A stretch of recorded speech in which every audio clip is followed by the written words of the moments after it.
at KAUST, King Abdullah University of Science and Technology, but also the director of the Saudi Aramco Marine and Environmental Research Centre. And he's going to be talking about some of the vulnerabilities to climate change in the region, and particularly regards to short and medium-term weather forecasting. Next on the list we have Ms. Carol Shafani, Director of the Arab Centre for Climate Change Policies and Cluster Lead of Climate Change and Natural Resources Sustainability at the United Nations Economic and Social Commission for Western Asia, located in Beirut. We're also going to hear from Mr. Juman Al-Qahtani, CEO of the GCC Regional Sand and Dust Storms Warning Advisory and Assessment Centre in Jeddah, a very pertinent topic of interest for today's session. And we're also going to have a moderated discussion which involves audience participation. So it's absolutely key that you guys have your questions as we go through the speakers, and I'll have an opportunity to engage you in that discussion as well as with the speakers themselves. So we'll have a little bit of a 5-minute break or so after the first 3 speakers, and then we'll be followed by Dr. Ali Abu Saba, who's going to elaborate on some of the climate vulnerabilities and challenges associated with agricultural productivity with examples of ICARDA's work.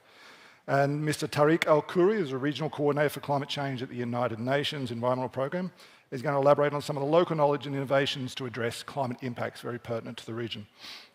That will then allow us to have a broader discussion with all of the panel before we have some closing remarks from myself and also the final speaker, Ms. Cassie Flynn, Director of UNDP Climate, who will provide a closing address. So with those brief messages of introduction, I'd like to introduce Professor Ibrahim Otit to come and open this session. And Ibrahim, I pass the controller over to you. Thank you. Well, thank you very much. So my name is Ibrahim, and I'm a professor in earth science and engineering from King Abdullah University of Science and Technology. And I'm leading this new center. It was on climate change. It was inaugurated in March by His Excellency, Minister of Environment, Water, and Agriculture, Mr. Al-Fadli. And it's a partnership between, and it's under, actually, the National Center for Meteorology, and we're acting as the scientific arm or research group at KAUST for this new initiative. And actually, we're doing research on climate change, climate projections, but also it has an important component on seasonal, sub-seasonal forecast. I'll talk a little bit about it at the end. So the title of my talk is about the impact of climate change on and its regional implications. I was supposed to be the second speaker, so I didn't put much of an introduction. Supposedly it should have been done by the first speaker, but I will start directly from a slide from the IPCC. A very interesting slide. I'm a modeler, so I'm starting what climate models indicate, not project, but in the historical period. So in the black, you see the global temperature observed. And in the brown curve, if you want, is what the models project when there are emissions, greenhouse gases emissions in the atmosphere. And we see the trend, the trend that gets from the models depict quite well this sudden increase since we started emitting gases into the atmosphere, providing a very good indication that the gases that we're emitting the greenhouse gases are responsible for this unprecedented increase in temperature. And another indication is that from these models, the emissions, we see that the temperature in green remains more or less stable. Another big indication that what we're emitting is driving this very concerning increase in global temperatures. And so when we look at these global models, there are 74 of them now in the last CMAP climate intercomparison model project. The last one is number 6 in 2014, and we analyze the best of these over our region after a rigorous selection process. And we look at the projections, what these models are saying in terms of average of the best ensemble, if you want. We see that the projected increase over our region in temperature in the short, mid-term, and especially in the long term, when the climate is mainly driven by this forcing of greenhouse gases, it goes to up to it's projecting up to 6 degrees, which is okay. You know more than me. It's a lot. And if we look at the extremes in the last in the last slide, also we're projecting much more days of extreme heat. In terms of rainfall, the models at least project a very large increase in rainfall in the southern Arabian Peninsula, and more or less not much change in the other regions. But the extremes, become much more pronounced, and these are the number of days, the number of more days of extremes per year at the end of the century. So more extremes, more heat, more rainfall in the south. That's at least what these CMAP6 models project. But when now there is the CMAP5 who came out in 2006, and CMAP6 that came out in 2014. So since then, we have, from CMAP5, we have around 16 years of data, 17 years of data, and since CMAP6, we have around 8 years of data. So if we look, this becomes a historical period for us because we have data now. So if we look at what the models are projecting between CMAP6, compared to CMAP6 and CMAP5, which is a prediction period,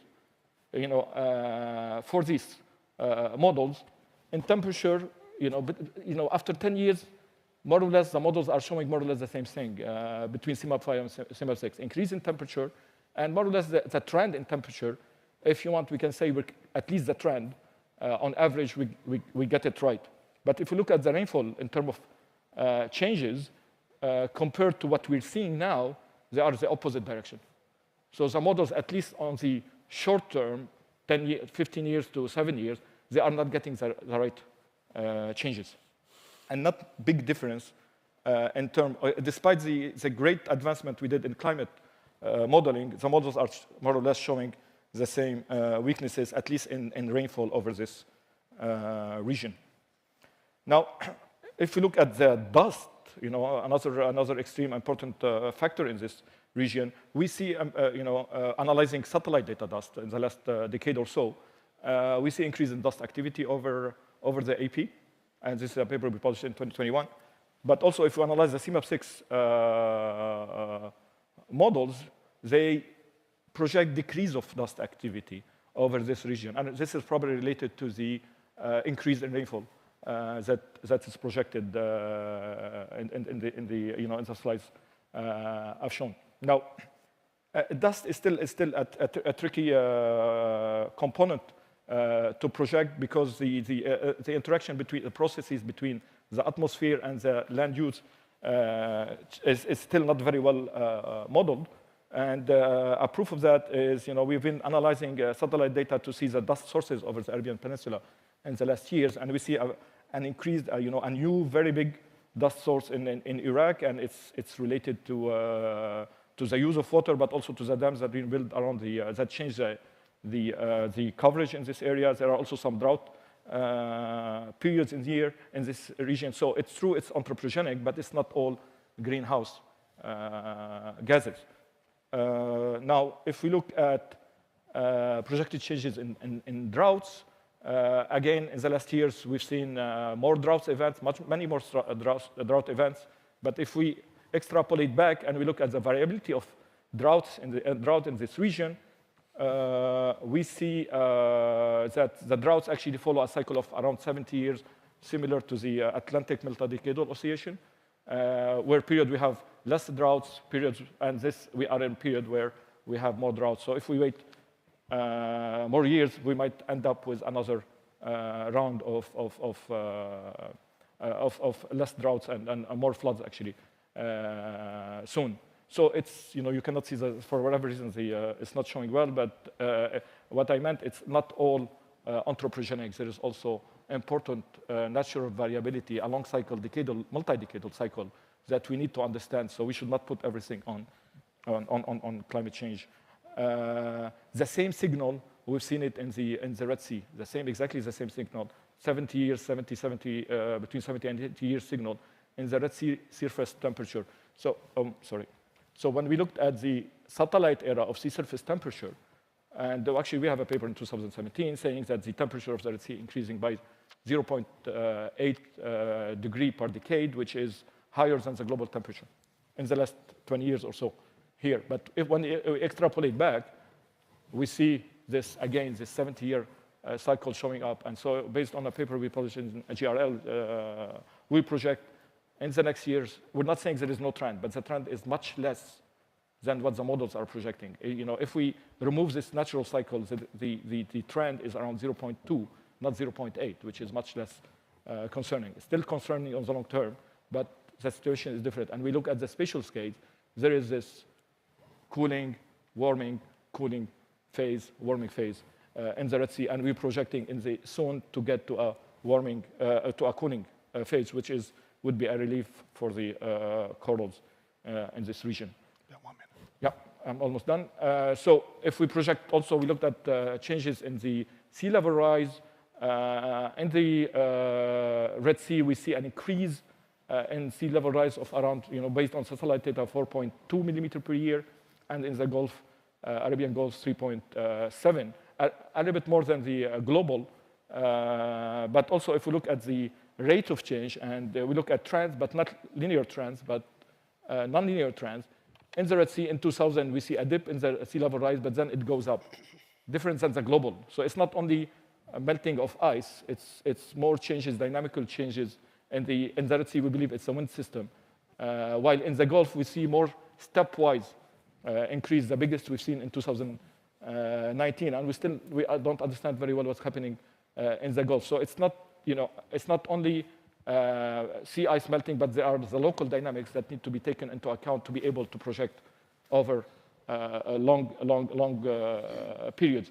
So the cost resolution, people are analyzing CMAP6 to project, okay, I'm being stopped here, to project the sea level rise, but these models are not ready yet in the Red Sea and the Gulf. They are very coarse, they don't resolve anything of the dynamics, and the local dynamics are very important. So we should not put everything on climate change, and we need to continue working in these models, improve these models, use whatever data available. There is an important, very important lack of long-term data to be able to understand and delineate what's climate change, what's natural variability, and what is other anthropogenic changes to understand this very complex interaction between all these components. Thank you very much. Wonderful. Thank you. Thank you, Ibrahim. Lots of questions, I'm sure, are going to come. We're going to move on to our next speaker momentarily, Ms. Carol Shafani Carol. I'm going to stand up at 9 minutes just to give you all a warning that there's 1 minute left. Thank you. Okay. Sabah al-khair. Good morning, everyone. I'm very pleased to be with you here today, and I'm very thankful for Ibrahim to be giving you a framework on some of the work and ways of thinking about regional climate projections to inform, in fact, policy. I'm actually director of an Arab Center for Climate Change Policy, where our focus at ESCWA, which is one of 5 regional commissions in the UN system, is taking this knowledge and then using it to inform policies, plans, investments, etc.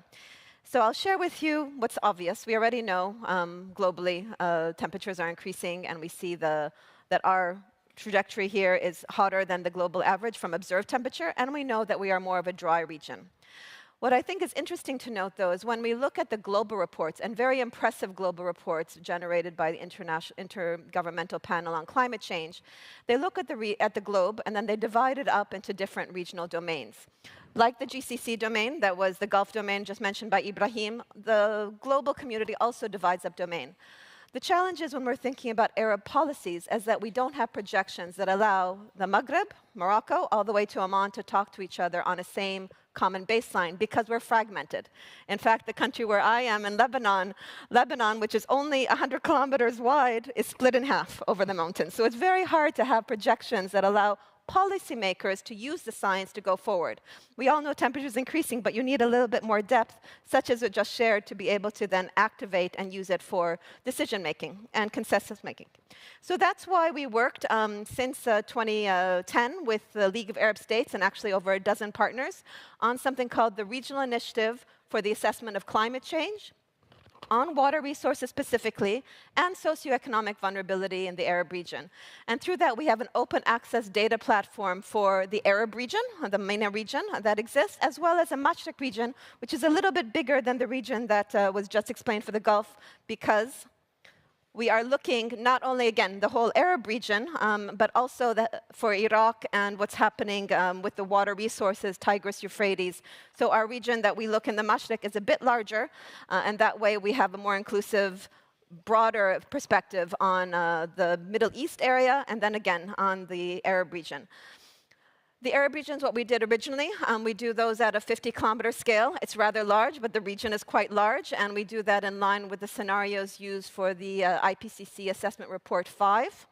And then for the Mashriq region, we just completed our set of projections, 2 sets of ensembles, and we're doing this in line with the scenarios used on the just-released IPCC AR6 projections. And I'm not going to go into the science that was just shared by Ibrahim, but basically there's been an advancement in the scenarios used globally, where before they were thinking of only the emissions and the radiative forcings along with climate change, and now they've finessed it a little bit more to think of more socioeconomic pathways and different ways to think. But basically what we have been doing is a very high-end set of scenarios that's business as usual, and then a more moderate, which is the 8.5s that you'll see right now, and then a more moderate set of scenarios that we call 4.5 based on this. Just so that you see the language, because what's important here, and this is the maps for the Arab region, it's important to differentiate politically what it means if we are in a business as usual world, which is at 8.5, red at the bottom, or a slightly more optimistic 4.5 world, and we're not talking temperature, these are radiative forces. So where if there is mitigation, if there is collective efforts, you can see from the baseline here that the temperatures will not increase as dramatically if there is collective mitigation relative to business as usual. So again, when you see this here, you have our reference period. You see that 1986 to 2005, and the temperature increasing. I'm just giving you 3 time slices here. And by the end of the century, in the moderate scenario, our region would increase about 2.6 degrees on average for the Arab region by mid-century. But look what happens by mid-century if you are in the pessimistic scenario, how much darker it is, how much higher the change is. And we are talking about almost 5, yani 4.8 degrees Celsius by the end of the century if we don't do anything. I mean, it's already hot outside. We're already talking 4 degrees. Imagine how many more days, 3 months more days approximately in this region if we don't do business as usual. It will be impossible to stay outside for more than a few minutes because of the heat. So that's temperature, and you have already heard about that in the Gulf. But what about water? Because in the end, water is not only important for water availability, but water for crops, water for ecosystems, water for health, water for livelihoods. So this is, again, from the regional climate models we do. Again, this moderate case scenario, 4.5, and then the more business as usual scenario, 8.5. And you can see actually water variability. As mentioned, some places will get a little bit more water. Now, it's not a lot more water, but I think we've all witnessed the rainfall events, the intensity of the rainfall events that are experienced. Haram, what happened in Libya just a few weeks ago. They had no imagination that the idea of that intensity of rainfall would fall and just wash away, thousands of people, God rest their souls. We don't think about flash floods and snowfall even in Saudi Arabia or the UAE. We have flash floods in Gaza. We have flash floods in Lebanon. And how we think about that is an intensity. But when we think about the numbers here, it is averaged over the course of the year. So again, important when you see figures, the average changes in temperature over the course of a year or over the course of 20-year periods when we average it out, and the extreme events where there are peaks. And you have to look at both when we're doing at policy orientation. Any case, going back to the models, you see the northern rim of the Mediterranean receiving much less precipitation. You see the brownness going around Morocco and Tunisia.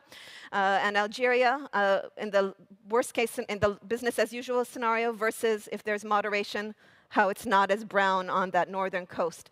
Again, these are ways that you can plan forward when we think about water available for water resources and going forward for other sectors that depend on water. And we use these modeling outputs and we bias correct them so that we can use them for hydrological modeling and hydrogeological modeling. So we use this to inform basin level assessments, basis level collaboration, so that we understand what it means when we're managing our transboundary or national resources. These are some examples showing changes in runoff associated with the precipitation changes and other parameters coming out of hydrological models for the Tigris and Euphrates. And then reverting to what you were saying about floods and droughts, Ibrahim. Oh, the colors are not good here. My apologies. What we are seeing is that the frequency of floods are increasing, okay? And this is that middle part that's supposed to be red, not light blue. And then while we look at the frequency might be increasing for floods, we still have to recognize that the number of people affected by these water-related extremes, droughts are still the driving problem for the number of people affected by these climate changes. So again, this is a policy decision. Do you look at the frequency to make sure your investments are climate-proofed, or do you make sure that the most amount of people, especially vulnerable people in informal sectors, are being able to respond to those challenges, and how do you identify your support? So vulnerability is very important here. So we have taken an older level approach because we work with the SDGs, obviously in the UN system, where we really focus on adaptive capacity.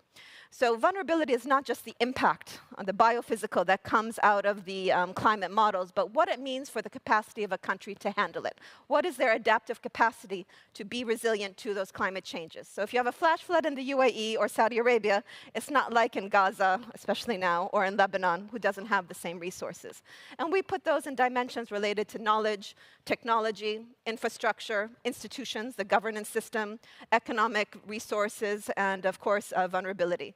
And that way we have a way that captures adaptive capacity alongside of those biophysical impacts that you get out of the climate models. And this is where we get these maps when we think about water availability in the region. It's not just about intense rainfall or precipitation. It's how communities can deal. So you can see here the southern rim of the MENA region, the least developed countries really affected by water availability, even if there's more water maybe coming to Somalia. We think about water availability for crops. A lot of our population is in rural areas. What this means, and food security concerns. You see that southern rim and the upper rim, what water means for water availability there, and of course, what it means for employment. So if we don't think about these aspects, climate, vulnerability, and then what it means for socioeconomic development, indeed sustainable development, we're going to have a problem. And we use this information, just give me one more minute. We use this information to inform policy, as I mentioned. We do assessments for Jordan. Right now, I just came back last week from Jordan to use these outputs to help a climate debt swap work that we do, showing the different vulnerability of their water sector. We do this for Lebanon. There's a watershed that goes from the sea to the tops of the mountains, seeing the difference in climate change, and then helping them understand what are the challenges so that they can formulate projects that addresses their needs. This is, for example, on wildfires, which are very much tied to water scarcity. And Lebanon is having a severe problem of wildfires going on, as with Algeria and other countries. We create investments out of this, and the countries are using our regional outputs to actually inform their policy work. And that is what is all important. We're here together talking at MENA Weekly, preparing for the COP. We have to remember more resources are needed for adaptation, not only mitigation. And the money is all going for mitigation. A third more. So if we don't start thinking about the water and agricultural sectors, we will continue to have this track where we are not able to adapt to the changes and we have to, again, contribute to the mitigation, but we have to be part of the solution. And that's why we have work on mobilizing climate finance for adaptation. I invite you to join us for the Track 3 session, actually on Tuesday, as well as our water forum, where we'll be talking about ways to mobilize finance for the water sector based on this scientific approach. And we hope to have a good conversation with you here and then. Thank you very much. Wonderful. Thank you, Carol. So much material is being rushed through here, but there's going to be an option for those questions. We'll take them immediately after this next speaker, who I'm pleased to introduce, Mr. Jaman Al-Qahtani. He's going to build on some of this work to talk about dust and storms in the region. Jaman. Assalamu alaikum.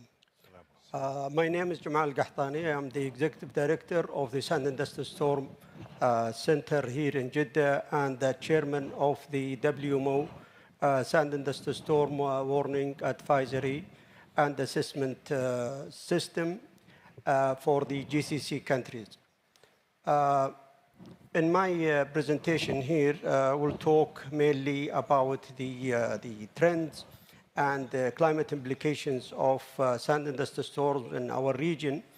But before that, I want to introduce to you the center that we have here in Saudi Arabia, and I give you some backgrounds of what is the motivation of having such regional centers.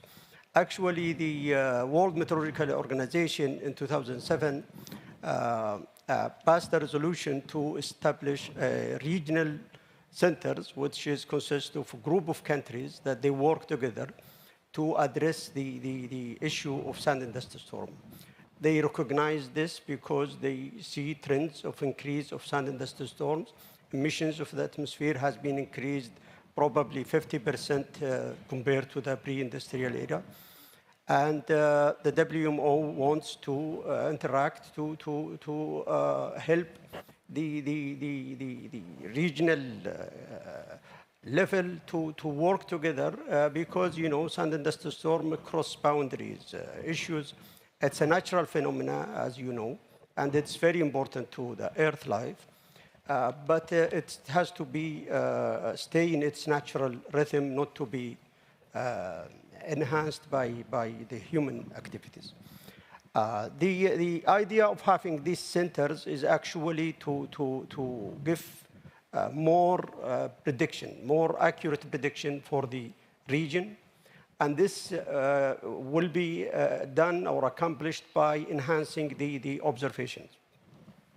Not only the observation, but also the research to improve these models to a resolution that will capture the dust storms, because as you know, dust storms has different mechanisms to occur. One of them is synaptic scale, which may be easy to predict, but also there is a mesoscale events like the thunderstorms or dust devils, for example, which are hard to really predict, and you have to have a huge network of observations. So the WMO started the centers. The first one was in Spain, which is for the North Africa and Middle East and Europe. And the second one was in China, and it's focusing in Asia, but mainly the East Asia and Central Asia. And the fourth one was in Barbados, which is supported by the USA, and it covers the Americans. Fortunately, the fourth one is here in Saudi Arabia, and it's mainly to serve the Middle East, and focusing now on GCC, but we are welcoming our neighboring countries to join us. And in the center, we start really now operation. The center has been inaugurated by our minister beginning of this year. The WMO recognized the center in July. And we have a steering group from the GCC countries and WMO, of course. And currently we are developing the weather models. We have 3 models in operation. They give 10 days forecast. And we have a website that anyone can go and check the forecast for our region. We have the WRF-CHEM, which is at 2 resolution. One is 4.5, the other one is 1.6. And we have the Skyron model or dust model, which is covering the entire Middle East at 6 kilometers resolution. Also, we have RAMS and ICLAMS, and it focuses in the GCC countries with 1.6 resolution. And in our website, we are inviting our brother countries to share with us their model, because we want the user to come to one place and he finds everything, the different model prediction, the data, the research, news, anything related to sand and dust storm. Basically, the main driver, in my opinion, is to engage the researchers to work with in our region. So enhancing cooperation, exchanging data, and having visiting professors and researchers from different centers, that make the knowledge spread, and we can together address this issue. In terms of the dust in the MENA region, you can see here, this one here, this is the 4 seasons. The one in the corner here, this is the winter, and then this is spring, summer, and this is autumn. And you can see clearly here that we have 2 main seasons, which is the spring and the summer. Not too much in the winter and the autumn, and it's because the temperature is low, because the rainfall, wind regime also cannot be strong enough to agitate the soil. If you look to this graph here, the second one here, this is the actually the AOD, but for the dust, which is non-spherical AOD. And you can see the same pattern here. So we believe that most of the dust in our region are from natural resources. And in recent research, it shows that 75% actually is natural and 25% is anthropogenic. And if we go here to the to this here, the I'm sorry, this one here, this is the trend of the frequency of sand and dust storm in our region. And actually, in the last year, 2022, reported the lowest frequency in more than, I think, 30 years. So the trend is going down in our region for the frequency of sand and dust storm. However, if we look to the graph here, this one here, this is from the satellite. We can see an increase in the concentration of the dust in our region. So this can be explained that we have less sand and dust storms, but we have more intense events. So the amount of dust generated by a single dust storm is increasing compared to the past, because the frequency now is less, but the concentration is going up. So this could be explained by this by looking just to this graph here. The center now is focusing in enhancing the column of the atmosphere observation. So we deployed an optical or sun photometers and the LiDARs in Saudi Arabia. We have one in Riyadh, and the other one is in the north. And we will have one in the south soon. This is in addition to what King Abdullah University has in the western coast of the country.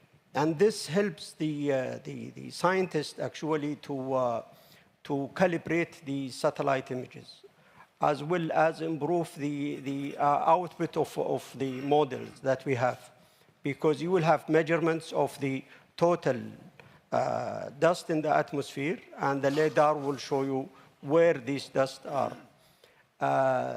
We are working now in developing 30 years database, which will cover the entire Middle East, and it will be available hopefully by June next year.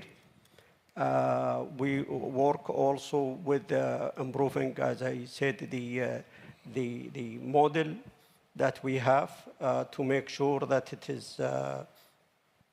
is adequate for our region.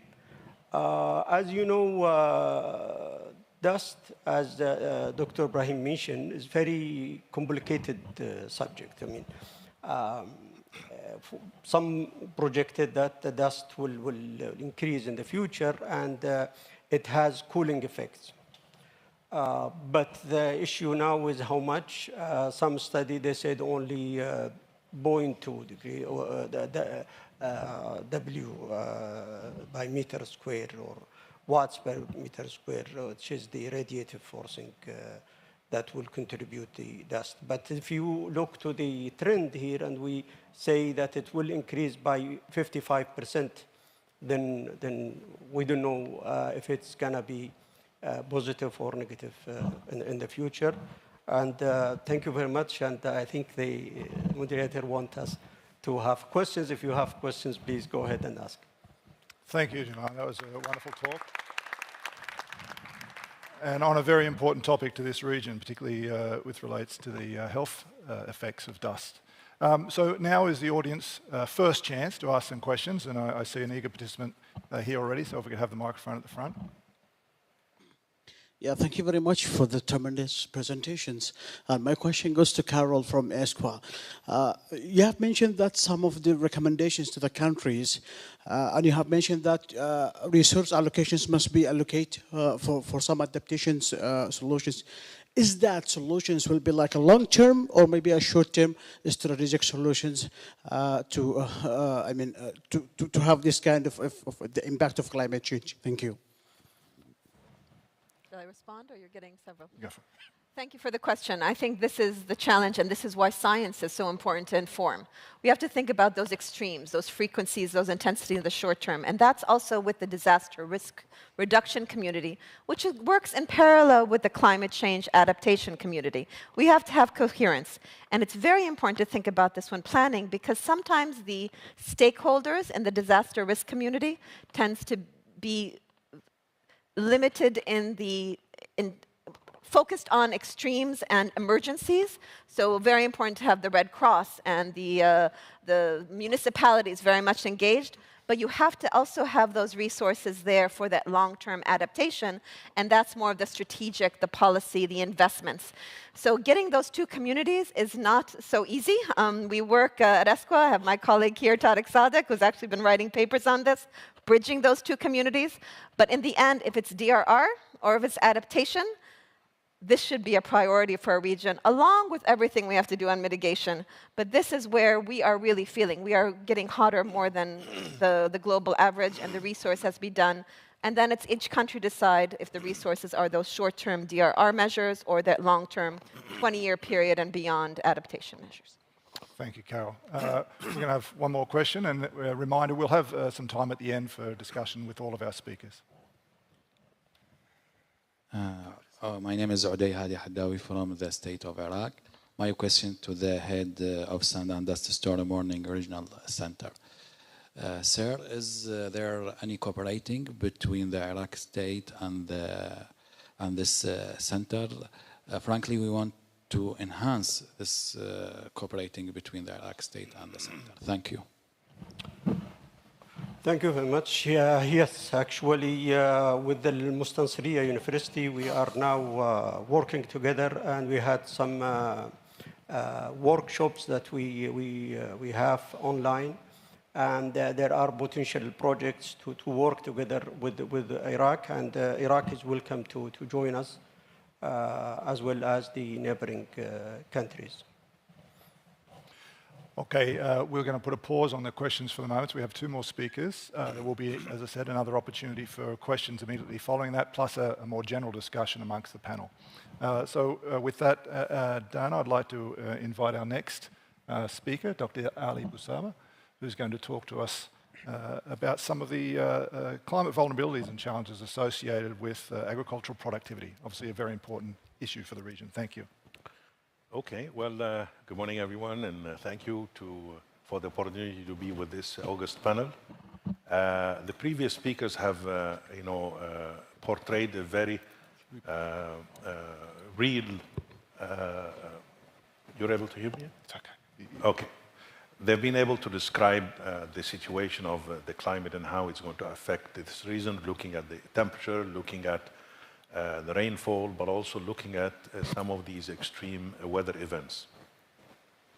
The last speaker has taken this one step further by bringing the issue of sandstorms and how it affects not only our lives, but I would like to look at it more broadly within the context of the ability of this region to engage into agricultural production. So what we have seen from these models, and we're really proud to be a partner with ESQA on this work, we try to look at actually what are the implications of the situation that my colleagues have just described from the agriculture sector perspective. The analysis that we have done and supported by a lot of research is that these increased temperatures are going to have a significant effect on the agricultural productivity. So in spite of the whole world talking about 1.5 degrees, this region in particular will easily hit probably 4 degrees, possibly even up to 5 to 6 degrees by the end of the century. So it's good to look at the global picture, but it's very important for this region to look specifically as to how those rising temperatures will affect the region, in which way, and be able to prepare the right solutions and the technologies to be able to cope and adapt and be able to support life in continuation. I would add, actually, Carol mentioned, the difficulty of being outdoor for even a very short while under an increased scenario where temperatures would go 5, 6 degrees. I would even question whether we would be able to construct, new structures and be able to practice life the way we've known it this way. So the point I'm trying to make here is that with these increased temperatures, the total agricultural productivity is projected to reduce at least by 20%. This is at a time where the world is struggling, or at least this part of the world is struggling to feed itself. MENA has about 8% of the total people in the world, and I think more than 20% of them suffer from food insecurity. So when you look at what the trends are, it means that the problem is going to be greater and even more challenging. So from the CGIAR group, the organization to which ICARDA, or the network of research centers that ICARDA belongs to, we try to basically develop the technologies, invest in research for development to be able to develop the food production systems that would be able to cope with these challenges and help farmers, with the increased heat, increased temperatures, and even more the increased incidence of drought.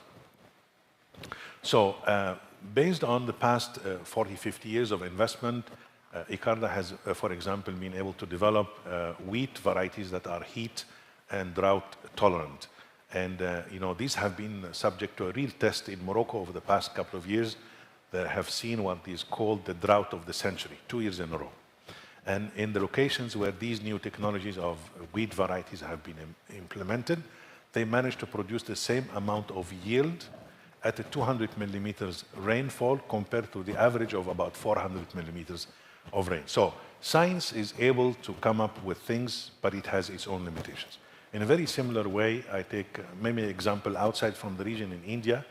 A large population, 1.3 billion people. They're struggling to feed the population, especially with the increased trend of those people. So India has about 5 million hectares of rice that goes in under rice plantations twice in a year, with about a period of about 90 days in between, which was not enough to have a full crop that is largely consumed in India, like lentils. So ICARDA managed to improve using the genetic resources from the gene banks to produce what we call super early maturing lentil varieties that would take a full season within 60 days.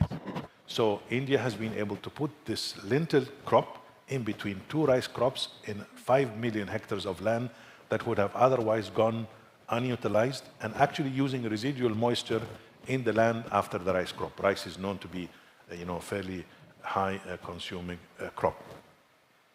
But the issue is not only the crops in leveraging the very rich genetic resources that we have collated and stored in the gene banks on behalf of the whole world. It also covers the whole issue of water. We've seen some areas of the kingdom, for example, models shows that more water will be coming to the south, but then the rest of the country remains largely unaffected. The GCC is the same thing, even across North Africa in particular, no change. So the whole issue about maximizing the water use efficiency with the limited use of water, increased population, it's paramount that you develop more water resource efficient technologies and also more energy efficient. So we've developed, for example, what we call ultra low pressure emitters that is used in drip irrigation systems, a system that is known largely to save about 70 to 80% of the water, but also this emitter would use only 10% of the total energy that is required to operate a functional drip irrigation system. So this means in monetary terms that if you are setting up the system, the installation cost would drop by 90% on the energy side. If you're working in the desert using solar panels, instead of putting 10 panels, you probably need one. So in developing the technologies, it's very important to be conscious of the cost, on the implications on the people, and the question of our affordability.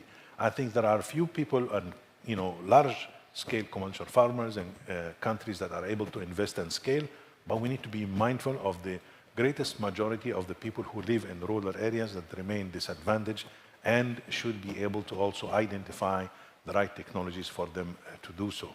The one example I like to always mention in the Gulf countries here, the use of protected agriculture, those plastic houses. Initially, when the technology was brought from outside, it was actually using a cooling system that takes 8 times more water to reduce temperatures compared to one part that is used for the actual food production. So we've developed technologies using net houses, much better cooling, and we've done the cooling only at the root zone of the plants.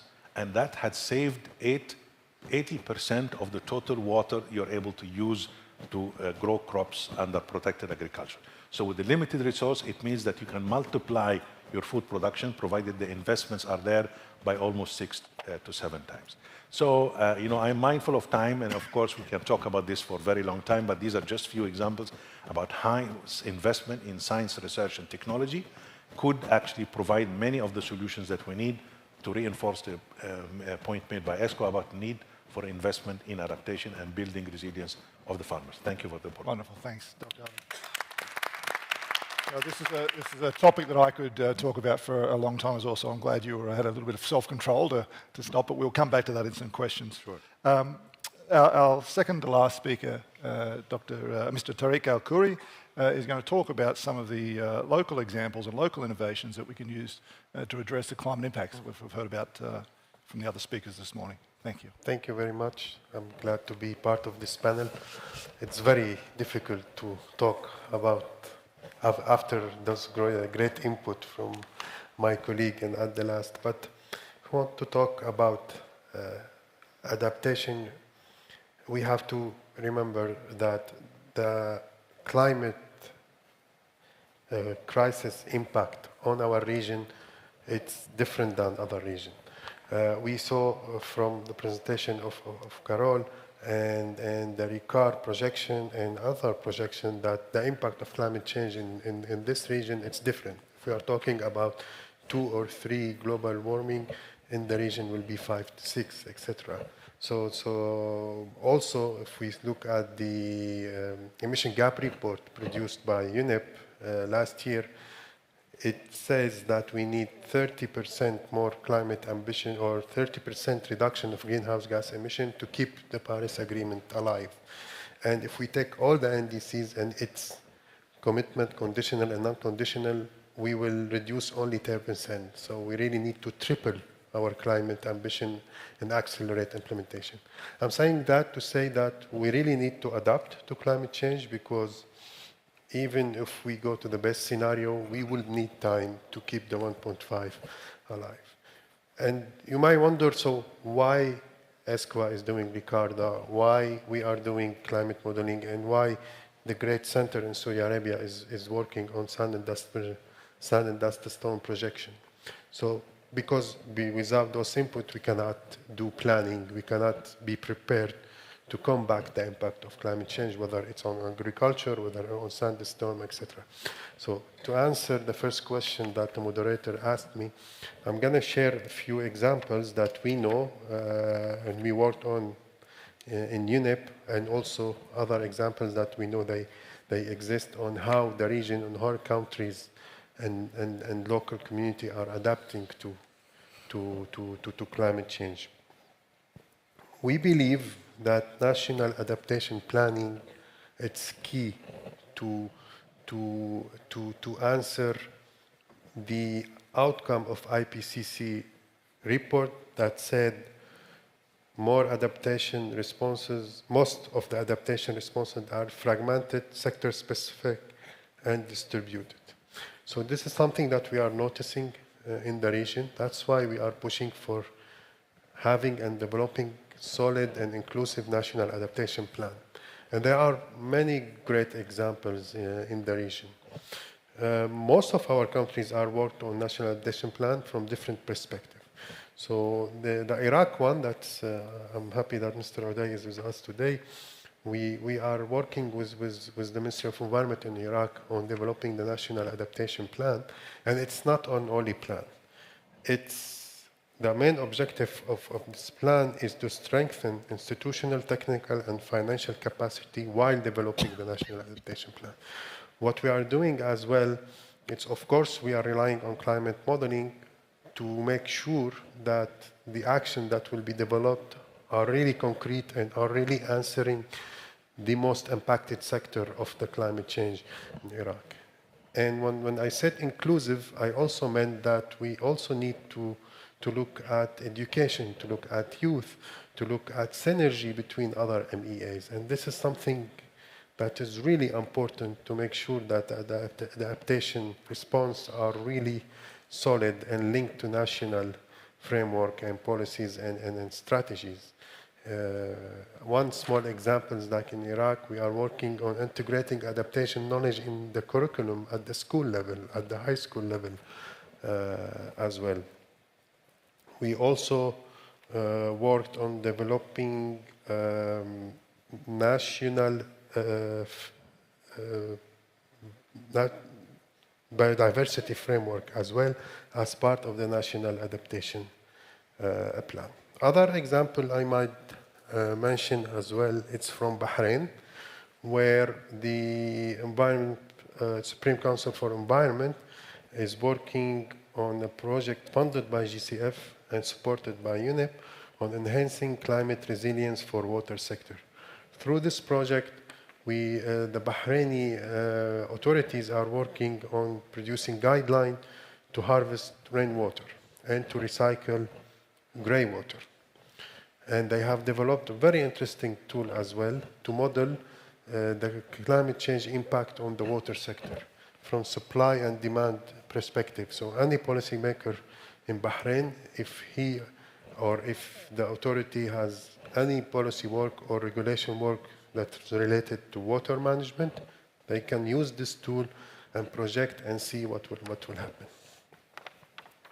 I think I ran out of time, but I'm gonna mention quickly that you also you may want to check the UAE National Adaptation Action Program. It's very nice. It linked the impact of climate change on the country's infrastructure and what can be done to avoid the pressure of the climate impact on the infrastructure. Riyadh as well, where we are today, has developed land-based adaptation strategies for environmental sustainability. It's very interesting work. And this is where you see a nice linkages between digital transformation and adaptation work. So they have mapped every building in the country and they thought about adaptation from technology point of view as well at the urban level. Morocco adaptation monitoring and evaluation system, it's also something very, very, very nice. This system tracks and evaluates adaptation in all key affected sectors like water, nature, forest, etc. So I hope that I shared some few examples at the end to highlight on what all my colleagues mentioned on the need for projection to work on sand and dust storm, on climate modeling, and especially the great example by Icarda on agriculture, which was amazing. Thank you. Thank you very much, Tariq, and thank you to all of our speakers for being so conscious of the time. That allows us the opportunity to engage the audience for some additional questions, and I'd like to open up that opportunity now. I have another question at the front here. And we'll have a little bit more time for questions now. So the run of the show for the moment is 5 minutes of discussions from the audience, but that we can extend that. And then we'll have a little bit of a panel discussion here before some closing remarks by Ms. Cassie Flynn. Thank you, moderator. My name is Ahmed Hariri, advisor in the Ministry of Environment, looking after the implementation of the Middle East Green Initiative. My question to Dr. Ali Sabah, the DG of ICARDA, does your genetic resources, is it a gene bank or is it like a repository that the countries of the region can utilize in identifying really promising trees that can be grown? As you know, the target of the initiative is to grow 40 billion trees throughout the region.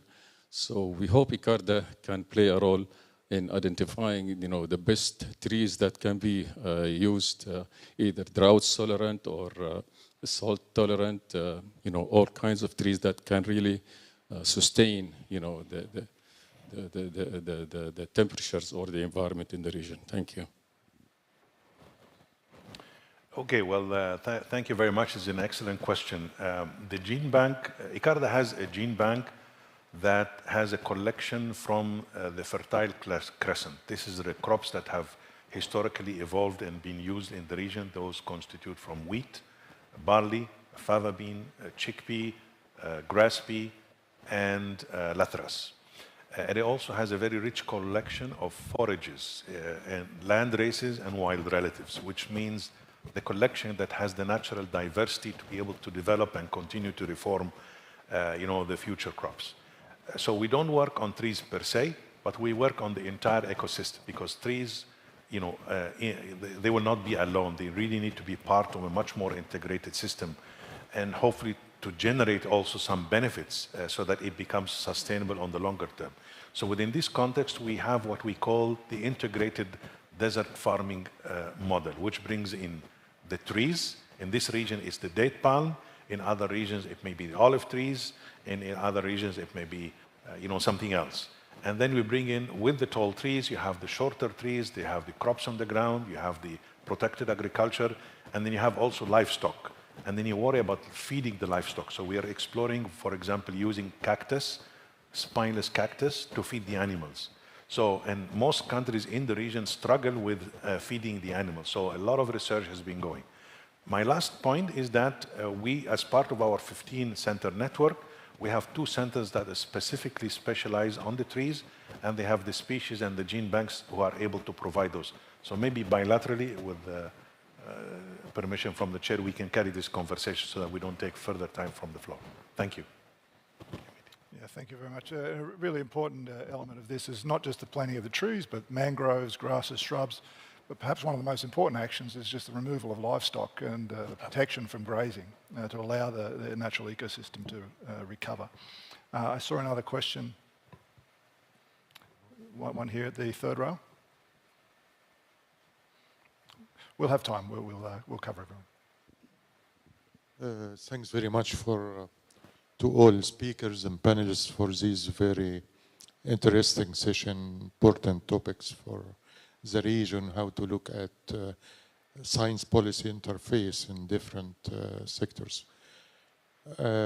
My question is to Tarek. You mentioned about the national adaptation plans. Why there are still very few national adaptation plans developed in the region, in the Arab region? You, in your last note, you mentioned about evaluation system for progress on adaptation projects at the national level. This is very important to look at, because what we need, we should look at how to measure progress of NAPs and adaptation, because this is a priority of the region. And if we have only 3 NAPs, why we are not developing more? Is it because we are getting fund for like GIF, or can we localize these more and have countries to be really owning the process and develop their own national adaptation plans, or they are restricted to specific requirements by the donors? So if you can, I guess it's a very important document that we need to look at, and how to use evaluation system to develop metrics and indicators that would serve eventually the global goal on adaptation. Thanks very much. Thank you. Thank you. Thank you. Yep. Is it working? Yes. Oh, okay. Thank you, Dr. Tare. It's really interesting and important question. So the national adaptation plan are a lengthy process. Yani for instance, the two experiences we have, it's a 3 to 4 years work, and it's a costly work. It costs, if we want to do it as per the UNFCCC guidelines and in an inclusive matter, it will require up to $3 million fund. And the GCF is the donor for that, for developing countries.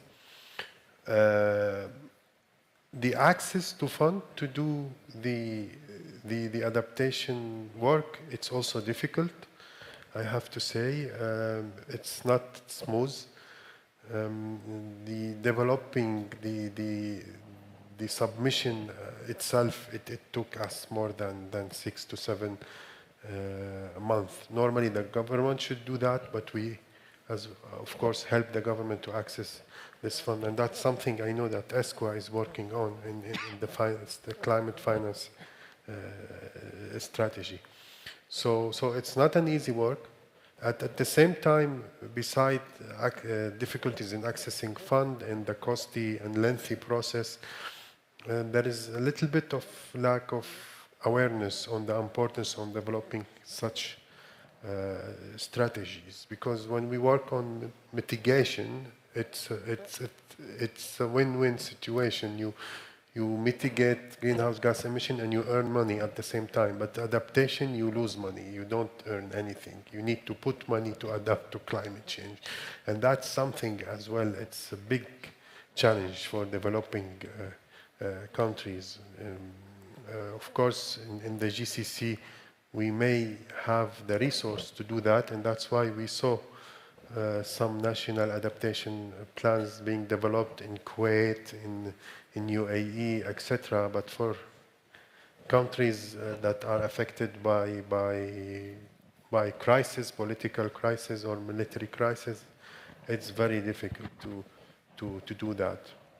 And monitoring the progress of adaptation, it's also something that we noticed in UNEP recent report on adaptation gap report. It's very difficult to measure progress on adaptation,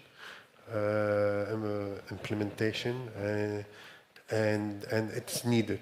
And it's needed as well, in my opinion, from the finance perspective. So there is, to summarize, access to finance, lengthy, costly process, and awareness. Thank you, Tariq. And I think one of the overlying aspects there is the importance of regional coordination, but also you mentioned the issue of a lack of focus perhaps on the multi-sectoral impacts, the crossovers. It's a real challenge when a lot of these reports tend to focus on their own little pillars rather than consider the cross-links. We have a question at the back, then we'll come to the front. And if you could just introduce yourself to the speakers as well, please.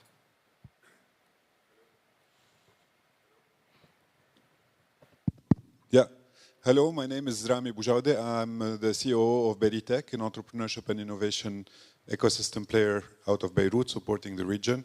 My question to everybody is, innovation and entrepreneurship is one of the key factors to mitigate some of the climate actions in the region. What would be your recommendation to unlock financing to entrepreneurs and innovators to make some action in that space? And when it comes to ICARDA, how would you be able to push some of those innovations that you have done into commercialization so that we can scale them at a larger area, because there is a lot being done there? Thank you very much. So Dr. Ali, I might get you to address this question if that's okay. Yeah, I think this is an extremely important question, and it clearly speaks to one major gap that we have. That is the ability of research organizations to actually explain in economic terms what the value and the benefit and the impact of what those innovations bring. We always develop solutions, and we always explain how great they are, and we prove how great they are. But there is need to take that extra step of putting financial terms and impact assessment, and to demonstrate to the private operators, to financial institutions, what benefits this would drive. In my view, this would make a significant difference in increasing the uptake of those technologies, and for organizations like yourselves to be able to take them and run with them. On the question on innovation, very important and delightful to see you. You're just across the street from us, almost at ESQA. Finance, if we start getting this right and focusing not only on the mitigation but on the adaptation and structuring the priorities of the country, while we would love to have all the resources there be public grant finance, we know it's not. So that means the private sector is going to come in. And private sector, when they run, they have a whole series and suites of subcontractors and experts that come in. So when the resources will be clear in terms of the demand from the NDCs or adaptation plan, and a finance strategy is there, it will unlock a lot of opportunities at the planning side and at the implementation side. One of the things that ESQA is doing, you probably heard, we have the SME Summit that's going to be in Marrakesh in December. We are part of the stories there will be green financing and environmental activities that can create entrepreneurship and support SMEs. And climate is part of that story. So hopefully, I know you're linked with our ESQA Technology Center in Amman already, but these opportunities, climate should not look only as a cost, but as an opportunity to green an economy. And whatever we save now through adaptation is saving so we have a fiscal space to do other things later. And the public sector and private sector have to work together with that. Thank you, Carol. We have one question at the back, two at the front, and then one at the back again. I'm keeping track. So. Well, first I would like to thank the panelists. It has been a great conversation and enriching knowledge to shed the light on climate change impact within the region. I would like to direct my question to Ms. Carol. I don't know if I missed part of the conversation when it comes to adaptive capacity, but as we have seen from the sixth synthesis cycle from the IPCC report, there is a huge section about the global and climate risks in different regions with medium confidence. I know that these risks are tested for different temperature scenarios, but at the same time, they somewhat have a bit of assessment in those aspects. For example, in Africa, we have like some of the climate change impact or the risk will be about risk to the marine ecosystem, risk to the food security and others.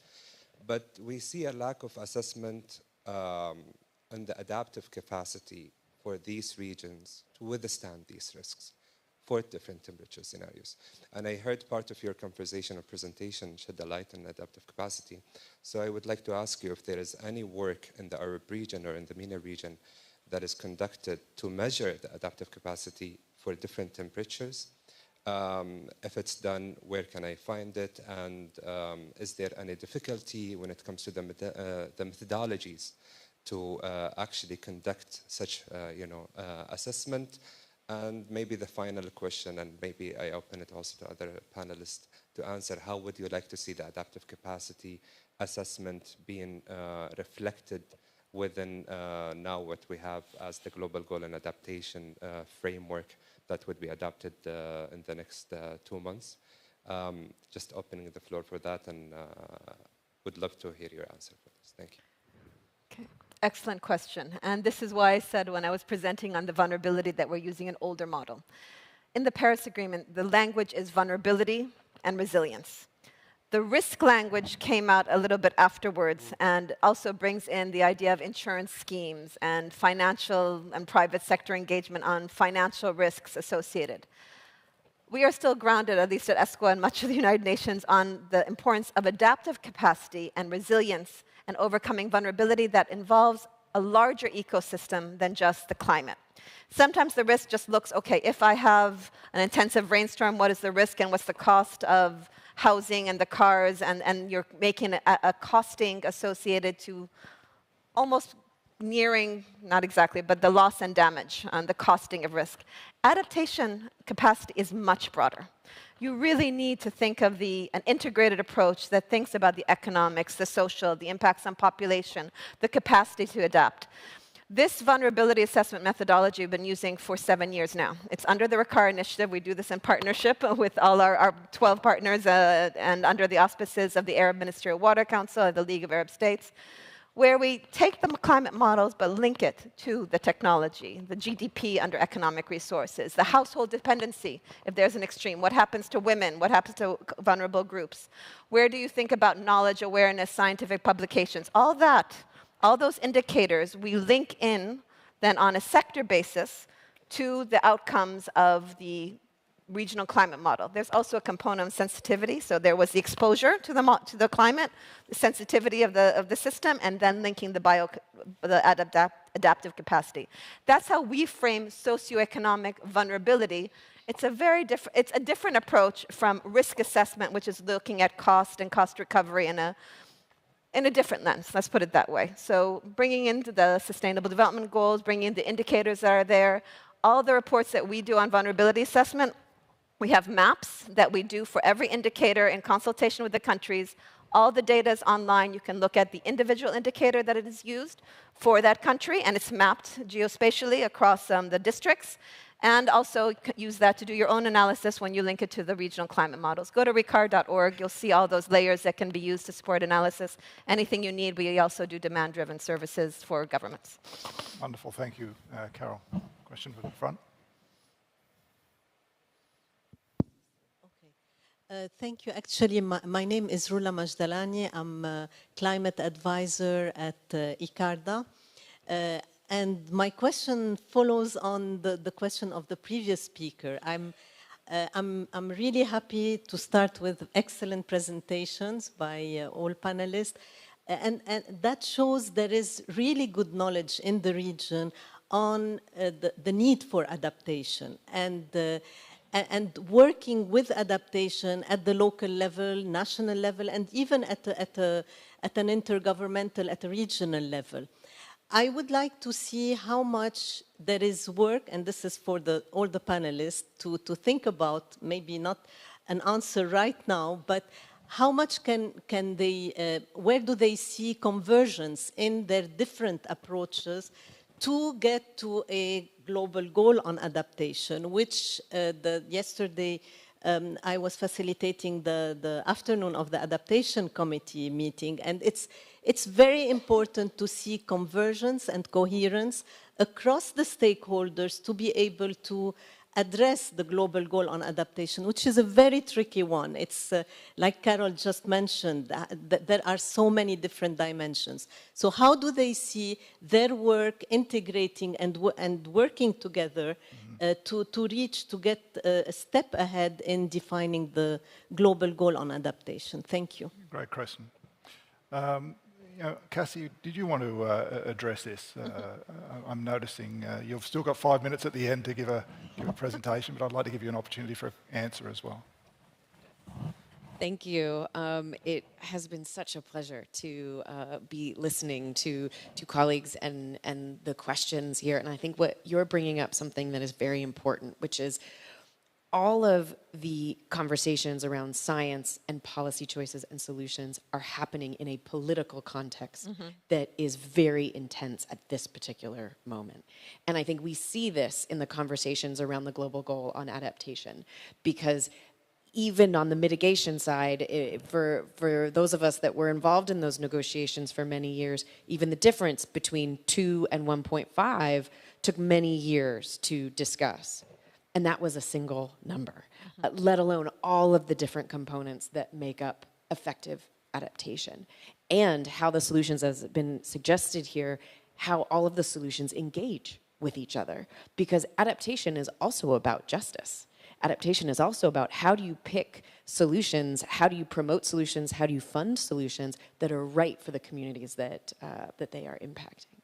And so I think here on when we talk about sort of how everything fits together, I think this is the moment too in the politics of this that we make space for these conversations and this integration. And even though the global goal, there's a lot of pressure to get this right, it also has to be sure that it is a process that engages regularly on all of these topics. Because I think also, as many of the panelists have said, this is an ongoing, changing world. And adaptation today may look very different from adaptation in 20, 30, 50 years. And the policy choices we make and the conversations we have now directly influence how prepared we are for that future. So, thank you. Wonderful, Cassie. I've been getting the wrap up, and I know we still have a number of questions from the audience, but perhaps they can be directed to the speakers after the session. I'm just mindful we've got about 10 minutes left. I'd like to give Cassie an opportunity to provide some closing remarks. And if there's a minute or two left, I'll add something as well. Cassie, did you want to provide a few minutes of closing remarks for the session? Thank you. You get me back to back now. If I may just have a few reflections, and again, I am so grateful for all of you and the work that you do, and being able to hear you today. And I've taken, you can see I've got all of these notes on all of the margins of my paper, because I think here there's a few themes that really resonated with me, and one is that the support and clarity of the data and the science and the analysis must connect into this political policy conversation. Because the reality is that we have reached a point in the climate crisis that there is no going back to normal. We have reached that point. And so having science, data, the experts that are here today to be able to guide policymakers on what are the types of choices that have to be made. Because that is very much when we talk about when sort of not going back to normal, it's what do we choose to do with that information now? Because making choices, not making choices, those all will influence future generations, potentially for every generation to come. And so within this conversation, I think being able to also, so that was the first piece, but the second piece is also really reflecting on the context and the leadership of the MENA region. We heard so much about how the MENA region, the rate of intense heat and heating in the MENA region is faster than the rest of the world. Talking about dust storms and what that looks like when you have low precipitation, high heat, and how that can influence the intensity of the dust storms. And then being able to look at what the solutions are, what's happening on agriculture, and how communities and cities and countries can be able to make these difficult choices and to be able to assess, as you were saying, what it looks like when those solutions are rolled out, and how can we ensure that all stakeholders are involved and being able to be a part of building this collective future. And so certainly, and I come from the perspective of the United Nations Development Program, and so also looking at climate as a development challenge, but also this development opportunity, and that's what you were saying. And how do we start to make policies and investments that help prepare everyone for this new future? And being able to drill down, because many conversations about climate can happen at this global level, and you start talking in aggregates. But it's when you can start going region by region, area by area, is when you can really start to fine-tune and identify those levers that help move those solutions along at the speed and scale that we need to. And I think the examples on agriculture here are so critically important. I think also as well, and this is my third point, is we're also at a very important moment with the Paris Agreement. Because with these nationally determined contributions, we've now been through 2 generations of them. The first generation coming in 2015, the second generation 2020, and then the third generation is meant to come in 2025. And the good news about these NDCs is that we saw a remarkable difference between the first generation and the second generation. On a mitigation level, we saw a reduction of a full degree. We went from a trajectory of 3.5 to 2.5. And on the second generation, we saw a vast increase in quality in terms of data and inclusiveness. We saw the NDCs overall be a lot stronger. But now, as we enter conversations around the third generation NDC, the stakes are so much higher. We need that reduction in emissions. We need that very advanced mitigation thinking. But adaptation is very much at the heart and needs to be at the heart of every single NDC. And the choices that are in these NDCs and the choices that help to give that political signal that can then lead to various partnerships, can lead to finance, can lead to increasing capacities, can lead to innovation and entrepreneurship, technologies. The way that these NDCs can give that signal helps provide that pathway. Because I think here at the core of this, we know that economies that are successful in the future are the economies that really take into account these climate impacts right now. Because this is how we are going to protect people. And I think drawing upon so much of the work that we heard today, this expertise, this ability to connect the dots that we need to with particularly adaptation, is our collective way forward. And having that partnerships and collaboration will be a collective story for all of us, and help to portray especially the leadership in this region for that pathway. So thank you very much.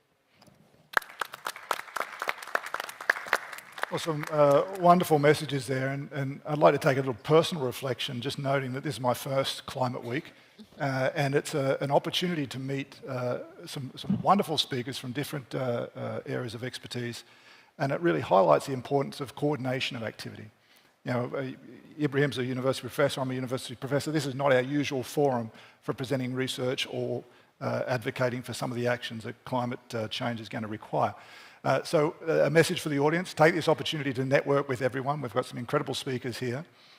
You yourselves are advocates for climate change within the region. Let's take that forward. Let's continue the discussion. I'd like to put a little advertisement for a session that we have on Wednesday. I'll be moderating an event on climate futures. That would be Saudi Arabia in a future 3-degree warmer world.